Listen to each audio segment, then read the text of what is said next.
all storytellers.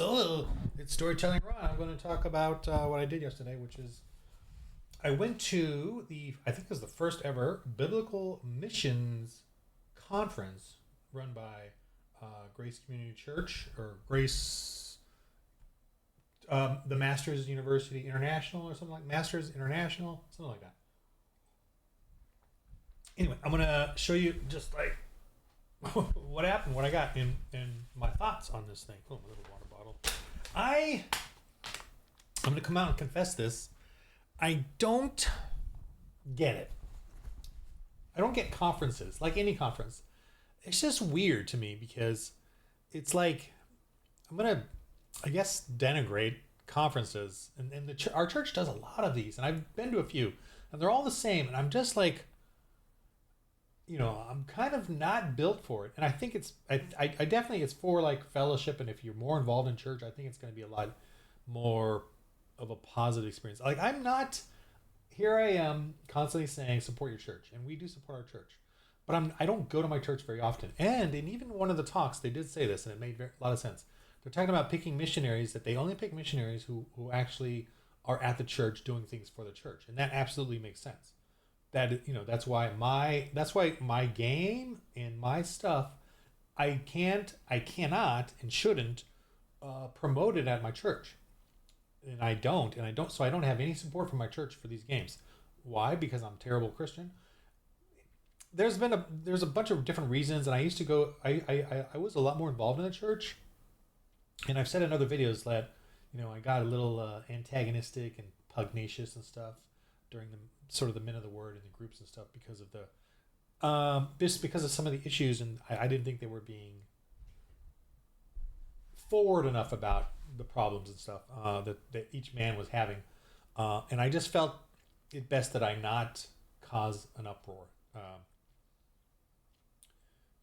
with issues they were having. I was very I don't know if it was judgmental, because I was judgmental. Everyone's judgmental. But I didn't have those problems, so I'm like, why are you having these problems? There's a problem with you having these problems. Anyway, so, get it? All right. So, and I've done some other stuff, homeschool. I helped with the homeschool stuff, and I hope to help again, and blah, blah, blah. Anyway, so I'm not really involved at the church right now as physically, like going there all the time. And it's kind of a, like, when I finally decided I can't go anymore for the men's thing, I actually hit a car because I was rushing to get out, in Hollywood, and I hit a car. It was a minor dent thing, but I was like, all right, I'm going right out of the driveway. That's how crowded my street is, because it's right next to Sunset Hollywood, very busy area. But and I was stressing to get there, and my thoughts were on all these things. And when I hit the car, I was like, okay, that's it. I'm staying home, chilling, bringing it down. But traffic and logistics, everything else just kind of told me, you know what, I'm going to support the church from this position, this spot, and, financially support them. And the best way I could support them is by not going there and causing a row or being in this state of, Argh! So, but whatever. And I kind of want to help, see if I can start, helping out again somehow. I've got more, I think, because we're coming out of Bidenomics. So financially, I think, we're getting back to something a little luxuriant, and so I kind of would like to help again if I can, and we'll see. And I want to go take it easy, slow, whatever. Anyway, so I went to this conference, and I didn't have fellowship with, I've seen people I know, and I talked to someone I knew there, and so that was nice. And I saw others that I've known there, and I saw one of the pastors that I know there, or that the one pastor I kind of had the most conversation with was there, and so I just, but they're always talking to someone else, so I don't want to, but anyway, so I went and I got this bag of stuff, because when you go to these conferences, it was $60, and I got all this, and I'm going to show it to you right now, and they got a free lunch. They didn't have In-N-Out. I was surprised they did Hamburger Habit, which was not as good, I don't think, as In-N-Out, but it was, whatever. Carbs, I generally try to eat low carbs. I'm very dirty carnivore, but whatever. They had regular hamburger and fries, and Not as good as In-N-Out, but that's fine. They had 5 hamburger habit trucks, which I thought was heresy, but whatever. Anyway, okay. So the first thing I got when I got there, I think I'll just start with the Beast. Right? Look at that. I was like, oh boy. I was like, and I don't understand. Okay, I don't understand these conferences. Like, I don't get it, man. I think it's fellowship. It's going and meeting people that you haven't seen in a while, and talking to them. Because there's like a little mini convention of books. The people trying to sell stuff. It's small, like 10 to 15 tables, and they're not really sell stuff, but they're trying to promote whatever it is they have, and they've got a table there, just like because I've done homeschool conventions with my books and stuff. So there was that, and I tried to walk around and smile and be nice, but I didn't engage with anyone because I was just kind of. This is all kind of whenever something's new to me, I just kind of look around and don't really engage much. If I go next year, I'll probably be more engaging because I was just trying to like let that be its own thing, and I didn't want to come off because I do have an agenda, I do have a purpose, which is this. And I didn't want to. I know if I would have a conversation with anyone, I would have immediately gone to my thing, and I don't want to do that because I don't deserve to do it yet. I need to be more involved, church wise, and so it's just kind of like I just didn't want to. This is my thing, and it's a thing. It is a thing at church. You need to be one of the boys in the boys club, and I don't mean that in a bad way. I mean that because people need to know who you are at the church to give you responsibilities, and to give you a ministry. They need to know who you are, and the only way they can really know is how you bear fruits.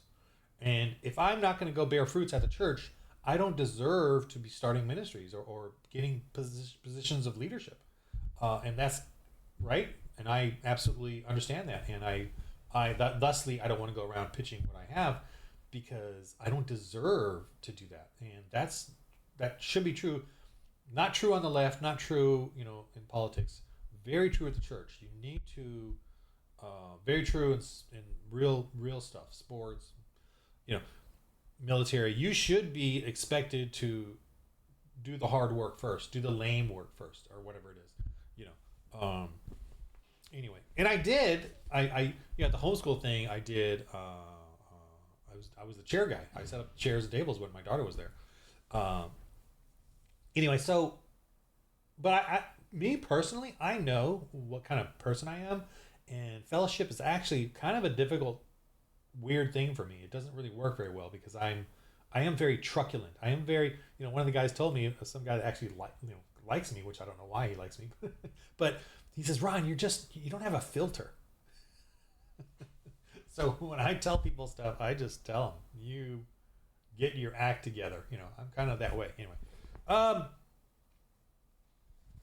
So like for some of you who have systematic, what I don't understand about conferences is that basically you go and it starts off with a worship service. You got to go and sing, which I avoided. I waited outside, had my coffee, and was walking around. And it took me a little bit to figure out what is this all about again? I can't remember. I haven't been to one in a while. So basically, there was a first service, which is a church service. I was just like, oh my gosh, church service. I mean, I like sermons, but I can get sermons all the time. I actually get lectures and sermons all day long. Working here on this. I'm constantly reading stuff. I'm constantly sort of researching Christian history, church history, and then the faith. And then I watch a bunch of YouTube videos where everyone's talking about the faith. So I don't know. I just so it's like I could just be at home in my comfortable situation here and get that. But that's not true Christianity, right? You got to get out and do things.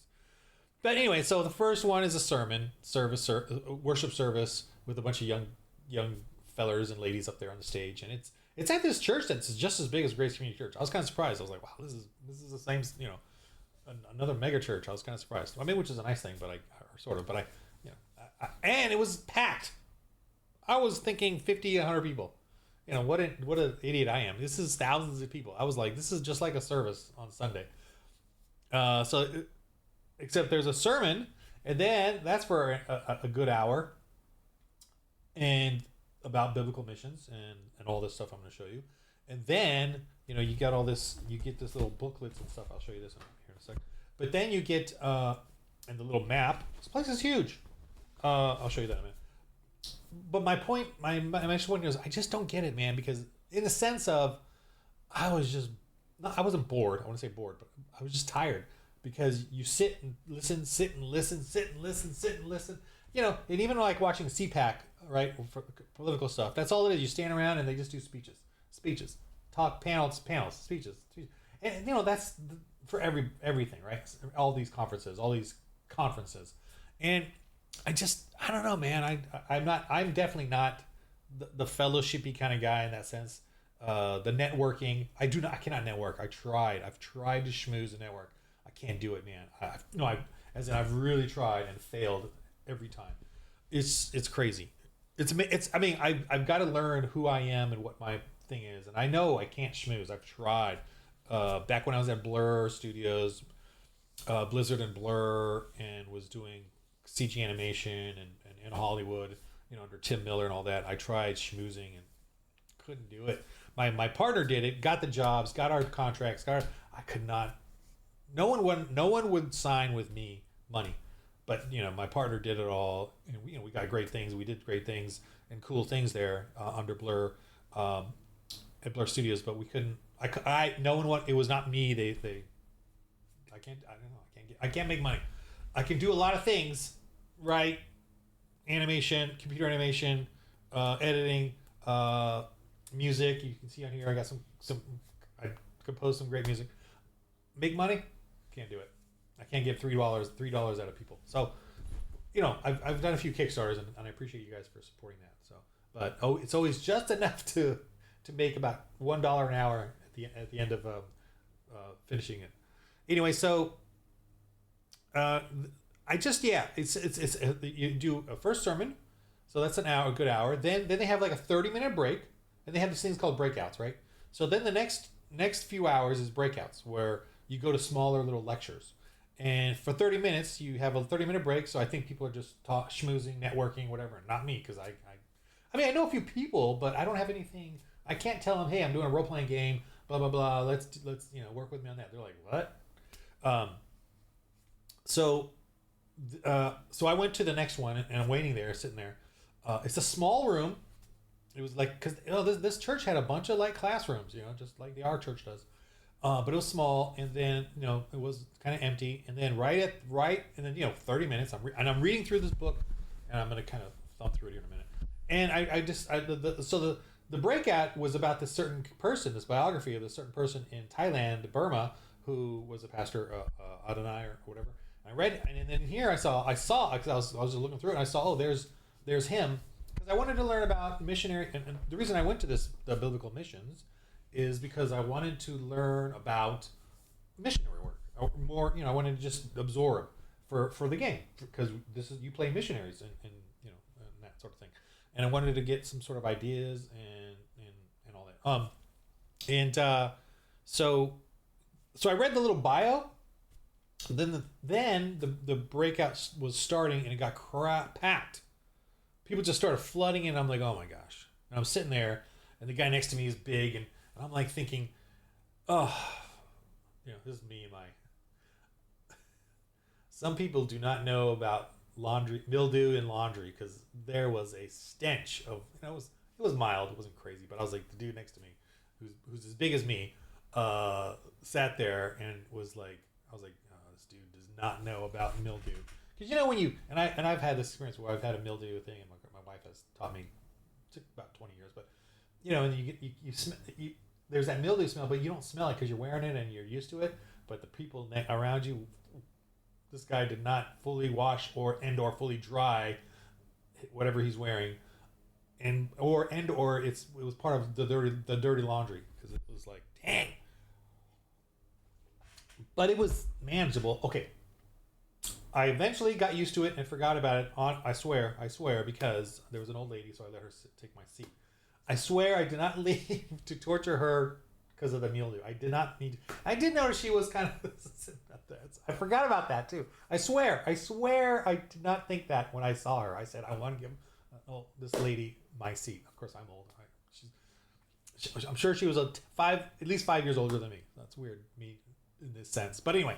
I got up and stood in the back, and it was very uncomfortable, very crowded. There was a kid in front of me, a little young kid, because this guy brought his kids, and I was afraid I was going to step on him because he was so close to me, sitting on the ground. Because he had people sitting around the chairs. That's how tiny crowd it was. I was like, oh my gosh, you know. And I didn't think that many people wanted to hear about this guy in Burma in the 1880s. But I don't know. So I read the thing in the book, and then it turns out the guy just basically went over that, and I'm like, I read it thinking, oh, I'm gonna get more out of him, but he just sort of. And each of these, and I'll show you, they're all a bunch of like essays on missions. And basically, that's what all the breakouts were. Them just going over what they wrote. And I was like, you know, it was interesting, but anyway.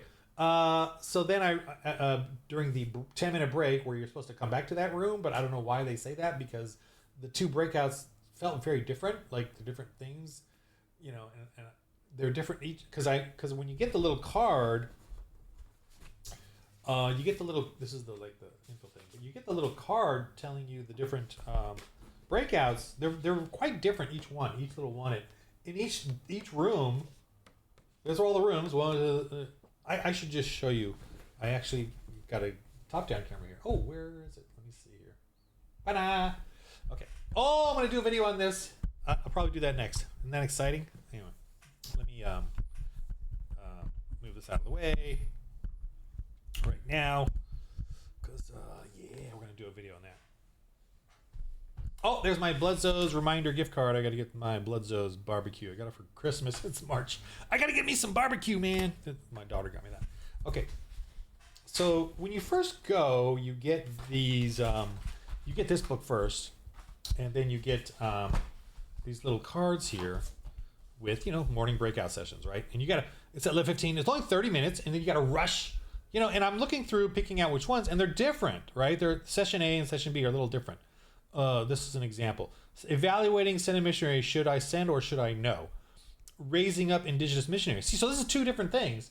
But then when you go, they kind of say, okay, we'll be here for the next one. But it's like, but they're different. So I rushed off. So that was kind of strange that they would even talk like that. And I'm being nitpicky, obviously. I'm being very nitpicky. But let's just go through this real quick. Okay.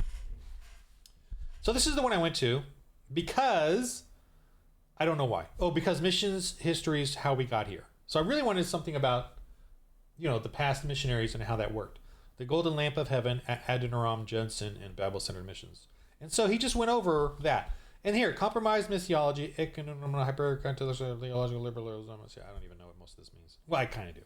But same guy, but, you know, it just seems like two different subjects. So they're saying, yeah, come back. And I'm like, I ain't staying there. It's too crowded, man. It's too smelly in there and crowded. So I went to Raising Up Indigenous Missionaries. That was one that I thought was pretty, you know, because I wanted to hear about that. And then this one was kind of ended up being just a little Q&A.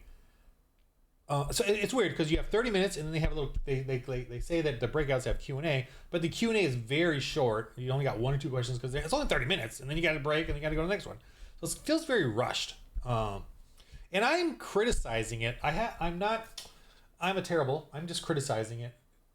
Conferences, I just don't get it. You know, it's just not my thing. Obviously, I'll probably still go to another one or whatever. Like especially like if it's on missions. But I don't know. I just don't get it. But anyway, then they had kind of more of a question answering about this with these guys here, and they were just talking about stuff. And really, they were talking about like when you're raising up indigenous missionaries, it's really like you got to know their culture. You got to get, you know, delve deeply into it, learn their language at level 5, whatever the, you know, those different category 5 leveling, like very cultural. Anyway, I don't want to go over everything, but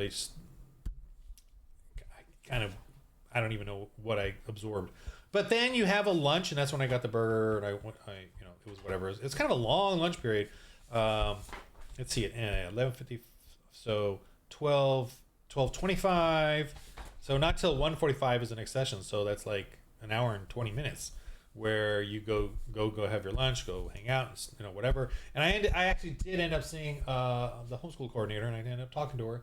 Haven't talked to her in a while, and I feel like I'm available. So that was a good talk, and I ended up pitching this thing because she says, "Why are you going to be a missionary now?" And I'm like, "No, I came here because I do this." And so of course I did my pitch. just naturally. I just immediately go into like sort of instinct mode with my pitch about it, which has not been successful at all the times I pitched it to all these Christian broadcasters and Christian groups and stuff. So but that's okay. I'm still doing what I'm doing. So there was that, and then these are the afternoon sessions or whatever breakouts. And I went to. It's funny. I was going to go to Cultural Engagement and Critical Missionary Mistakes by Cecil Stenalker in TS202, but I ended up sitting in this thinking that Carl. I didn't even know Carl was doing it.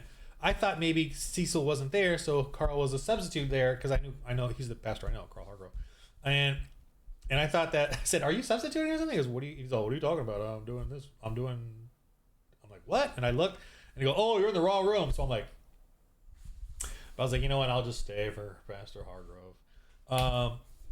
So I did that one, which actually church planning is, I was like, oh well, that's actually part of the game, church planning, and so that was good to get the essential principles of that. So that was interesting, and then I rushed over to film conversion, decide the measure of a successful mission, and then these guys all had sort of a Q&A, and I was literally falling asleep during it. I was sitting in the very front row. This is comedic, and my wife laughed at me when I said it, or she snickered. But I was literally, my eyes were, and I know they must have seen it or not, whatever. They were answering, doing Q&A. But I'm sitting in the front row because leg room, no one else is there. They're all behind me. I'm just like trying to pay attention. I just don't get it. But look at this book. This is bigger than our freaking RPGs, man. But here's the thing I want to say about this too, if you're still with me, is that there's no movies. There's only like 2 or 3 that I know, and I did another video on this. But there are no movies yet. This is like the essential part of a church, is creating a church and then immediately start church planning again. Immediately start doing mission work, and that's what the whole goal of this conference was to explain that it's really, even if you're not ready as a church, you should be already starting to Christianity is a virus, man. It's supposed to go viral. It's supposed to continue. You're supposed to continually fungi, spreading out, and it's all peaceful though. It's all discussion. It's all about persuading people. It's not about violence or whatever. It's about this. And so the whole thing it's got 3 sections. The principles, the biblical foundations of mission work, and it's all essays. It's just tons of essays. So, and then of course they all have subsections because we like to section everything off. The history of evangelism, part 2, priorities, the missionary development process, and they're all quick little. Look at this. There's just tons of essays on shepherding. Oh my gosh. Okay, section 3, the maturing and reproducing local church. So that's. Oh, okay, so that's subsections. Okay, there's section 3, sections, subsections, and see, these guys are just like role-playing game designers. They work on those things. Part 3, practices. Local cross-cultural practices. Subsection 2, international practices. Subsections. So is my bookmark. Anyway, so this is just a ton of essays. I wish they'd do it like a role-playing game where you had lists and principles, but it's all like you got to read it. You got to read through. They should have graphs and rolling dice rules and but so there's that. Let's see what else we got here. I just want to quickly go through. I'm just gonna pour this out sort of. What else I got here? I brought some bookmarks because I was thinking I'd talk to somebody and give out a couple of bookmarks, but I never did because I just felt like, I should be doing that. Anyway, I brought it anyway. So there's a little pamphlet here, 4 lanes of missions, the Great Commission, training of national pastors, English-speaking churches in cross-cultural contexts, planting churches in national or majority languages, planting churches in minority languages. The Great Commission. Oh yeah, so Pauline missions and Timothean missions is to go on and support churches that are already there, like help them. Pauline is obviously to go where Christ has not been named yet. And those are 2 type of missions. And they did want to differentiate, like they didn't want missions to be a missionary to be just everything. Like maybe I shouldn't be a mission because, and I call the RPG culture a mission field because it's not really mission work in a sense. I feel like it's more Timothean. I'm trying to. I think I'm a more Timothean mission because I'm trying to get Christians in the RPG world to be more Christian. I did not do this exhibition card. They try to encourage you to visit the 15 exhibitioners, and then they give you a stamp. If you talk to them, and of course I didn't talk to anybody, and I wasn't going to bring this out anyway, just because. And then each of the breakouts, they'll give you like just a piece of paper with their notes, but it really follows their essays in the book. So there's that. And then this one is the core principles of church planning: high view of God, high view of Scripture, qualified leader, biblical burden. Mission, core values, core team, an indigenous end goal, cross-cultural adaptation, fervent prayer. So Pastor Hargrove went over all that. I did not read this book, but missions on point. The local church at the heart of ecclesiology and missiology. I don't know what that means, but oh boy, I'm not going to read these from front to end, but I'm going to make myself read here and there bits and stuff that I find interesting, or that get to me. So I'm definitely going to do that. You got they give you a workbook. Whoo, man. Oh man, I'm in trouble. Okay, so a workbook on going through this book. Yeah, that wasn't enough apparently. Okay, so this one, what fuels the mission of the church? And so that's just a bunch of little essays on that. The glory of God, the Lamb on his throne. I wonder who that refers to. Fullness, emptiness. Okay. Born in Zion. Anyway, so just a little thing. This one was interesting. I feel bad getting this one, actually. I thought this would be another, book on something. Or the Chronicle of Yembi, a first-hand account of bringing the gospel to an unreached people in Papua New Guinea. But here's the weird thing about this book. It's mostly pictures. I was kind of surprised. It's kind of like an artwork. Because I think there's maybe 1,000 words in this whole book. It's all pictures of and then this guy, older. I can tell because he's got a birthmark or whatever on his face. But these two young people, starting their family life, went to Papua New Guinea, and he was one of the speakers. And they had this book in the back, but it's just all kind of amazing little pictures of their Papua New Guinea thing. Too bad there wasn't any sort of lizard folk or goblins or orcs attacking them, but they just were there being Christians. This is what Christians do, and this is what is not shown in Hollywood. It's not shown on TV, not even in PureFlix. I don't know. I'm not aware of them at least when I had PureFlix. They're not showing what Christians are doing and should be doing, whether here or locally or even in Hollywood or even in LA or even in America. It's all about going in and engaging the culture and helping them and showing them compassion, showing them how a church works, obviously enjoying their culture. You don't go to destroy their culture, but you certainly go there to, I guess, destroy the evil aspects of culture, the human sacrifice, the baby sacrifice, the slavery, the tyranny, the revenge, the cycle of revenge that they have against each other in the tribes. You go there to destroy that, and give them a new way, where they learn to read. They're actually learning to read and write in their own language for the first time, and it's Christians that went around throughout history and began to document their languages so that they could actually have a written form. It was Christians who did that, the vast majority. And here is their newsletters for the locals, and then teaching them to read their newsletters, teaching them to write their newsletters so they could all communicate with each other and tell them stories, and send it around to all the different tribes and sort of have the tribes now communicate. Look at that. They're playing soccer. And have the tribes communicate with each other on a level that is not about vengeance and conquest. Paganism is about vengeance and conquest, and Christians are bringing in a new way. And look, he's teaching them geography and telling them about the world. We colonize places for Christianity to make them better for themselves and give them power to do their own thing. As in the Protestant, just so you know, in the Protestant world, as Christians, when we plant churches, we don't own their churches. They own their churches, and they can decide whether they want to continue on with our network of churches or go on their own way. we're not Catholic in that sense, and I'm not trying to dog Catholics, but I am trying to say to Catholics and Orthodox, and I'm not totally sure about Orthodox, but Catholics for sure, it's too federalized, it's too centralized, and that's not a good thing, because what happens when the Pope becomes gay, or whatever, like the Conclave movie or whatever.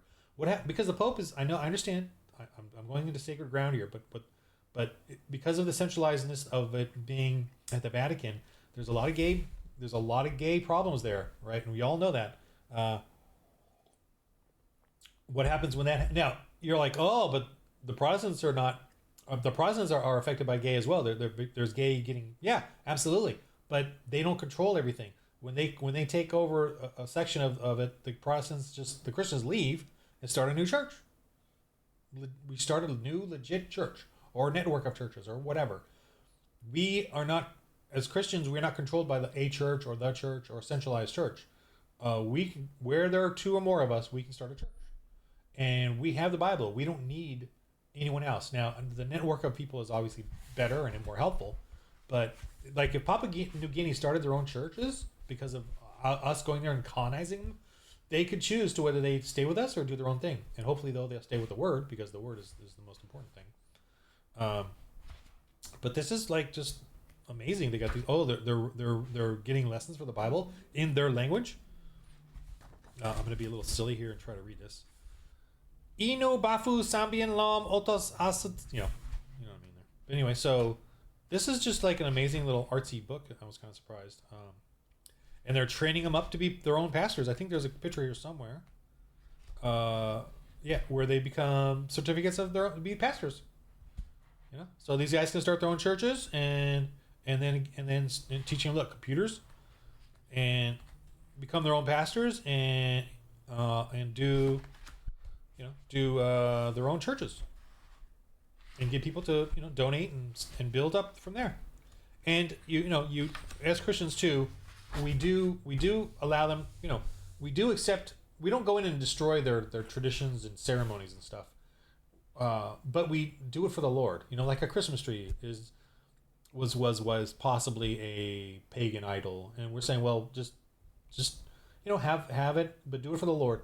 When you do something for the Lord, the thing that you do is not sacred anymore. It's beautiful, it's wonderful, but it is not the religion or it's not sacred, it's not spiritual, it's not a spirit, right? Or a thing. In paganism, everything is like spiritual. There's spirits in it, there's spirits in this, there's spirits in the stories.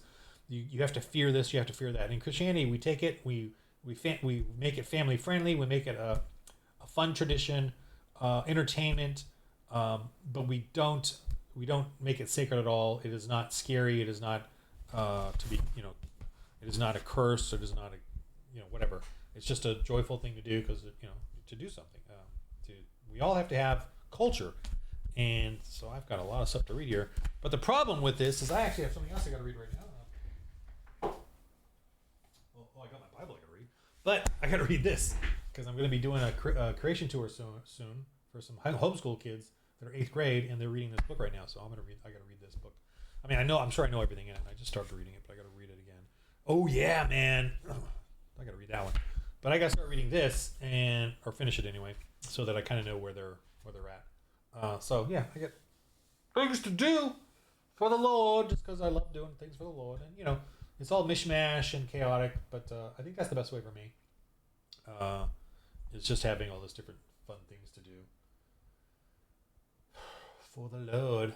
And whatever you do for the Lord, mission or support the church or back off and just financially support them, do something for the church. Make sure it's enjoyable to you. You enjoy it. Jesus says that it's not a burden what he's giving you to do. And if it is a burden to you, if you are, don't do it. Find something else to do for the church. Whatever it is, make sure it's joyful and you enjoy doing it. Everyone at church will agree with that, because we don't want you here if you're an a-hole, if you're hating it or if you don't like it. But you got to support the church in some way, whatever it is. And think about it. Seriously, pray on it, work on it, figure it out, whatever it is. If you're a doorman at the church, great. Okay. I want to judge you harshly, but I can't because you're the doorman of the church. I want to dog you, but I can't. If you just do something for the church, whatever it is, and try some of the lame stuff. Try it. Well, but don't feel guilty if you say I don't want to do it anymore. Don't feel guilty at all. But you should try some of the lame stuff because you might like it. You never know. And I hated doing the chairs though. I tell you that I tried it and I hated it. Hated it. So don't do that. I hated too that some of the other dads would help, but then they left because they just. And I'm like, man, I'm stuck doing this, and these guys just, I don't like it anymore. They just leave. That ticked me off. But they did the right thing. Actually, you don't want to do something and you're there and hating it like I was, curmudgeon-y. But no, it was fine. But I'm just saying, I don't want to do it anymore. And I told her, I'm going. I told her like when the next semester, like when my daughter was done, and I'm like, I'm going to be kind and allow other dads to do this, because I really feel like growth. Everyone needs their own growth in this thing. So, and she laughed at that, but she got somebody, she got others. But I told her I'd be willing to help out again. So anyway, all right. So the game of life, man. Just we gotta be part of the church somehow, some way. And, helping them with their missionary work. And I hope to God that we all, and this is awesome, this biblical missions thing, because, I forgot to show you one last thing real quick. Sorry about that. So tmai.org is tmai.org if you want to sort of check out what they're doing. I did forget to show you, this is the schedule of kind of what went on, and then these are the speakers. This is the map of the church. It's freaking big. I mean, it was not as big as our campus, but almost. But you come in here, and here's the patio, playground up here. Here's the main service worship center here, and then all these rooms, another like kiddie worship area. That was a conference center there, or the exhibitions. And then this whole area here was big rooms for I think this was the youth group or whatever, youth center. These are the guys that talked. Paul Washer, the guy that kind of ran the thing, and then he came from Africa to do one of the keynote speakers about missionary work and about planting churches. So yeah, and this is the books. These are supposed to be on Amazon. It's PDF as well if you want to get it. So yeah, this is just the information here about the different groups they have, and them all starting their own missionary training seminaries, getting pastors, and going out and planting churches. And that's there's nothing in the Bible about conquering, killing unbelievers, anything like that. It's all about planting churches. And the most power we really have in the church is against people's sins is to not allow them in our church. That's kind of like the biggest power there. We support government, and the government that's hopefully a government of justice, and we try as a church to influence the government for sure with morality, because all laws are based on morality. So we do try to do that. But the New Testament really is about the separation of powers, and that is very important. We're all sinners. We're all corruptible. Even pastors, we're all corruptible. We're all sinners. Nay, not one of us is good. So thusly, the separation of powers in every way, like in government, the separation of powers within the government. In the church, the separation of powers. We have pastors. We have elders. We have accountability. We hope. And the separation of the press. The separation. We Christian nationalists believe in all that, because every one of us is sinners. And if you don't have separation of powers, you're gonna have too much centralized power, and that is the satanic fear. Centralized power, communism, Marxism, socialism, federalism, federalizing everything, fascism. That's all just centralizing power. It's the same thing. The Democrats love centralized power. They love tyranny. They love being a mini god. They want to forgo God's warning to us about our own sins, and be that perfect utopian horror, of centralized power. That's Satanism. Satan thinks he's so good. Satan thinks he's so good he can make everything good. He thinks he's that good, better than God, kind of a thing. And we know God's saying none of us are perfect, nay, not one of us. So separation of powers is what we believe in, and that's kind of what we. That's why we have a church. That's why we argue with each other as Christians. That absolutely makes sense in a Christian the New Testament. The New Testament, the apostles were arguing with each other. You read it; they're arguing, And the churches were all messed up, separated and messed up in different churches and different. They all have their own things going on. So when you guys think, oh, we're hypocrites for arguing with each other, have you read our book? You know. Anyway, so yeah, just wonderful to being a Christian. I love being a Christian. I love that we're all goofballs and imperfect, and that's the way we should lead life with each other. Do not give imperfect goofballs that much power. You know, the left-wing press gives the Democrats too much power, and that's a huge problem. And they've hoodwinked everyone, bamboozled everyone into thinking Democrats are that good, and they're not. They're evil and horrible and murderous, and want power and corruption, and they're stealing our money and our blah blah blah, because they all believe in the same thing. You throw 10 atheists in a room, one of them lies, 9 of them are going to start agreeing. Throw 10 Christians in a room, one of them lies, everyone starts arguing. Right? We all start arguing. Yeah!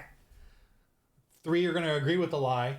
6 are going to disagree with the lie. Everyone's going to be, in heated. Then they're going to try to figure, atheists though, they'll all start agreeing because one of them is going to get violent and make the others agree or do their thing. Anyway, all right. I think that's enough talking for this biblical missions. Biblical missions.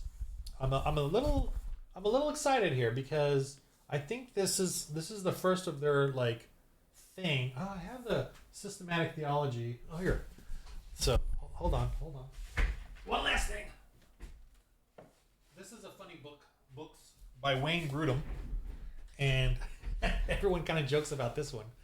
Systematic theology, which is like this. I mean, it's all about the Bible, but it's kind of like a dictionary of words. You look up a word and then he references it in the thing. But I was like, I'm very much like Christians should be political, and our church was kind of against it for a while there. I think they're starting to wake up though now because of the whole the Democrats have played their hand. But right before that, MacArthur wrote a book about how we should not rely on government. But that's not that. So I was actually against my own pastor, and I feel like he's coming around, to be honest. But his premise I felt was false. Like, the government can't save us. Well, I'm like, that's not why we're political. We're not political because we want the government to save us, right? I don't want Trump to save me.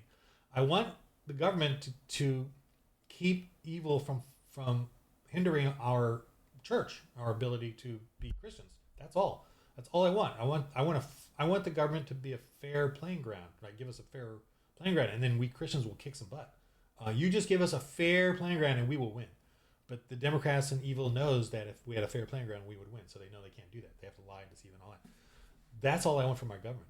So the premise is wrong with MacArthur and some of them saying that we shouldn't be political. I think he's come around though. But what's funny is that this is the book that we all, everyone kind of is a nice reference book. And then MacArthur came out with this sort of the government can't save you book. But then Wayne Grudem came out with this politics according to the Bible. Blah! And so he totally dogs MacArthur in the introduction. I kind of vaguely read it. Here's my bookmark. What do you know? But it's a reference thing where you can go back and forth about everything. And he's just talking about how Christians need to be really involved in the government. And this is a great little book. So anyway, so when people sort of joke around about these giant books, I'm like, well, I got this one. I'm like, I can't. Oh boy. Anyway, so that's funny-ish. There's a book called the Bible I still got to read. No, I've read it. I've read it. I think this is my 5th go around. Actually, I should probably. Well, I'm not gonna read today because I've done this. I've done some work today, but I definitely need to read. This is my 5th go around. I'm in. What am I in now? I'm in Proverbs. Oh, I'm at the end of Song of Solomon. Okay, yeah, but I'm gonna be going into. What am I gonna go into? Oh, I'm going into Isaiah. Right? Is that for song? Yeah. Anyway, game of life, everybody. Roll holy dice.